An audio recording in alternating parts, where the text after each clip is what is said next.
Halo generasi kreatif, saya Danar Indra. Senang sekali saya kembali menjumpai teman-teman semuanya di acara Bicara Startup. Saya masih bersama dengan Pak Tisar Firmansyah dari Kolibra Venture Capital dan tentunya bersama dengan SMK Studios. Teman-teman semuanya jangan lupa untuk nyalakan tombol notifikasinya, lonceng notifikasinya, dan juga subscribe di channel yang ada di samping saya atau dimanapun ada di sini ya. Dan teman-teman semuanya bisa sharing, bisa komen. Dan tentunya kita berharap acara ini bisa membantu teman-teman semuanya untuk membuat sebuah bisnis.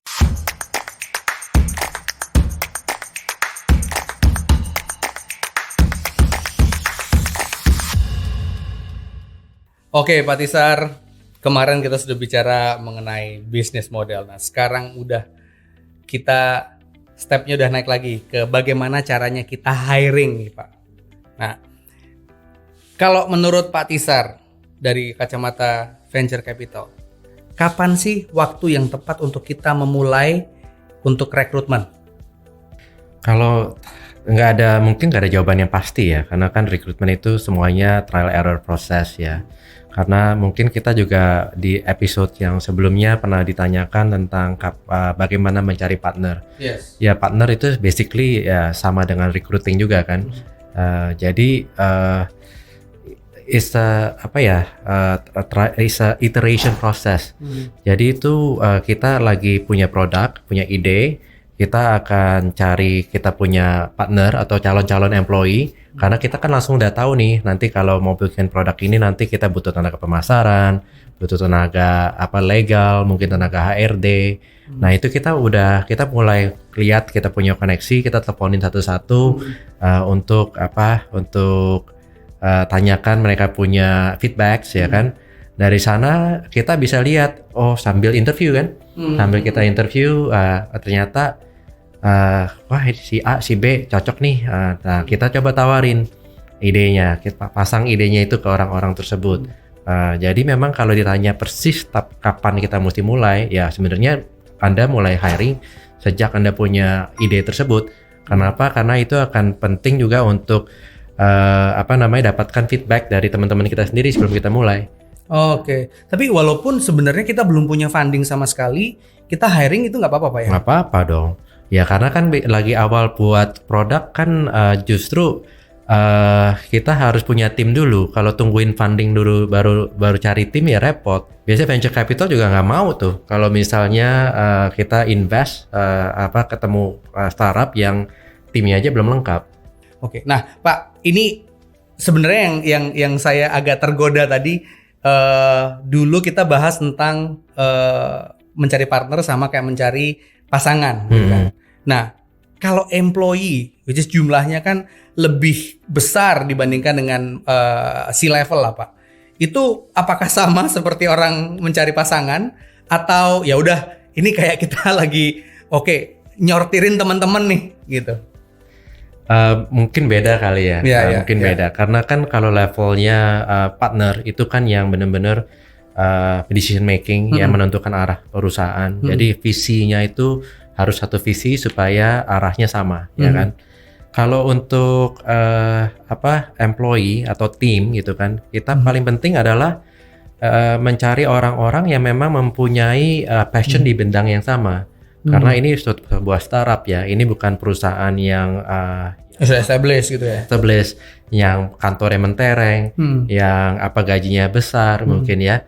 Jadi untuk mendapatkan talent seperti itu kan akan susah ya. Yang karena kan kita mungkin kemampuan membayarnya juga di awal masih agak lemah, terbatas. Nah itu yang penting adalah mencari orang yang mempunyai passion di dunia yang kita mau jalankan sekarang. Dan tentunya juga mempunyai skillnya yang relevan ya kan. Karena pada saat ini benar-benar kalau di perusahaan besar kita nggak perlu punya skill pun perusahaan bisa jalan, karena yang jalanin dari 5 orang, dari 10 orang semuanya ada gitu kan. Di perusahaan startup ini satu orang ini harus bisa ngerangkap semuanya. Harus bisa ngerangkap semuanya. Jadi memang dia harus punya skill, punya drive, semangat gitu ya, tanpa harus dibilangin, dan harus bisa kerja secara independen tanpa harus diawasi atau dikasih instruksi terus-terusan gitu ya. Jadi itu yang lebih penting sih. Jadi lebih percaya dengan visi yang ditawarkan oleh startupnya, dan yang visi itu menjawab mereka punya passion dan mereka punya personal goal. Oke, Pak. Visi apakah kepo Pak sama orang yang bakalan direkrut atau timnya? Oh, kalau dari sisi Kolibra mungkin beda dengan dari yang lain ya. Kalau dari sisi kita mau kenal dengan Every single team. Oh, tentu aja nggak harus every single team ya. Tapi dengan orang-orang yang kita anggap kritikal untuk suksesnya dari perusahaan tersebut. Oke. Ya tergantung dari perusahaannya di bidang apa dulu, ya kan. Kalau memang perusahaannya di bidang furniture ya kita harus bicara dengan orang-orang yang handle furniture business ya. Mungkin ya support system yang lain-lain kita percayakan ke mereka. Oke. Tuh dikepoin tuh sama visi loh teman-teman. Jadi teman-teman yang punya posisi strategis pasti visi mau kenal ya. Karena posisi-posisi ini juga akan berpengaruh sama keputusan-keputusan dan tentunya juga akan berpengaruh sama visi. Oke, Pak. Nah, ini adalah pertanyaan yang sangat menarik yang beberapa waktu yang lalu saya sempat baca di beberapa website itu muncul pertanyaan ini. Mana yang kita harus dahulukan? Kualifikasi atau lower cost? Oke. Kalau saya suruh pilih jawabnya saya akan pilih kualifikasi. Oke. Kenapa? Karena tadi saya bilang kan ini ini bukan perusahaan besar. Ini perusahaan kecil. Jadi dan kita itu harus bergotong royong bareng-bareng keroyokan ngejalanin ini. Kalau kualifikasinya jomplang, ujung-ujungnya teamworknya nanti nggak bakal ada. Yang ada kok you nggak kontribut apa-apa gitu kan, ya kan? Kalau makan gaji buta gitu. Iya. Jadi nantinya akan jadi friction, ada konflik ke depannya. Kalau masalah low cost, sebenarnya saya percaya nggak ada orang yang mau dibayar murah, ya kan? Semua orang pasti harus dibayar atau dikasih rewards dengan yang sesuai dengan kontribusinya. At least UMR lah ya. Ya nggak juga ya. tergantung dari apa namanya ini perusahaan mau bawa kemana. Capability-nya juga. Capability karena kan rewards tidak harus melulu dengan gaji. Rewards bisa berdasarkan dari stock option, bisa dari share, bisa dari apapun itu. Ya jadi kita bisa negosiasikan kalau memang keuangan masih terbatas, kita bisa menegosiasikan rewards dengan hal-hal yang lain. Yang memang itu dicari oleh si pekerja tersebut. Karena mungkin di perusahaan yang lama dia nggak diberikan kesempatan untuk melakukan A, B, C, D, E karena posisi dia umur masih sangat muda dan tidak punya pengalaman. Tapi di sini dia dikasih kesempatan walaupun dengan gaji yang lebih kecil, tapi dia sudah happy gitu karena dia bisa merealisasikan dia punya goal dan passion. Dan skillnya juga ya, Pak, ya? Dan memang dia juga percaya kalau perusahaan ini akan besar, pada suatu saat mereka akan bisa memberikan gaji yang mungkin lebih hebat dibandingkan di perusahaan yang lama gitu. Oke.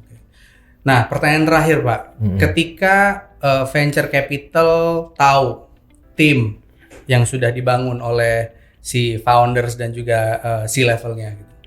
Nah, apakah venture capital menentukan jumlah atau dana itu termasuk dalam konteks semua keseluruhan dari sisi gaji apa segala macam itu, apakah venture capital akan ngatur sampai sana?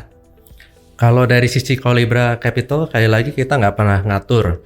Kita lebih tujuannya untuk kolaborasi, lebih untuk support dari tim dari startup tersebut ya. Dari sisi kita ya, dalam waktu kita melakukan investasi, kita akan melakukan PR-nya kita lah.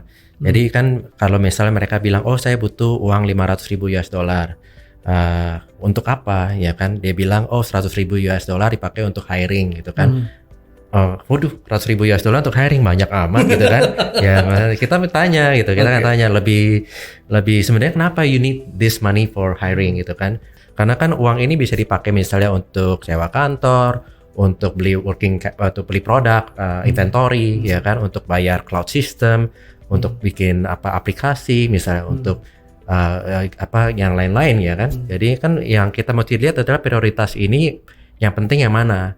Jadi nggak dihabisin semuanya ke hiring walaupun timnya sedikit, tapi kalau memang itu efektif untuk bekerja ya udah gitu ya.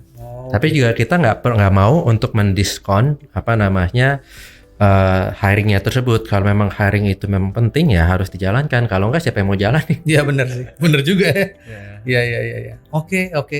Nah teman-teman semuanya, kita berharap dari pembicaraan ini teman-teman semuanya sudah bisa mendapatkan gambaran bagaimana teman-teman cara rekrutmen, dan juga teman-teman bisa langsung tahu nih sebenarnya penting nggak sih hiring itu, nggak cuma bicara numbers, nggak cuma bicara angka, tapi efektif dalam bekerja atau tidak. Semoga sharing kita bisa berguna buat teman-teman semuanya. Kita ketemu di episode yang selanjutnya.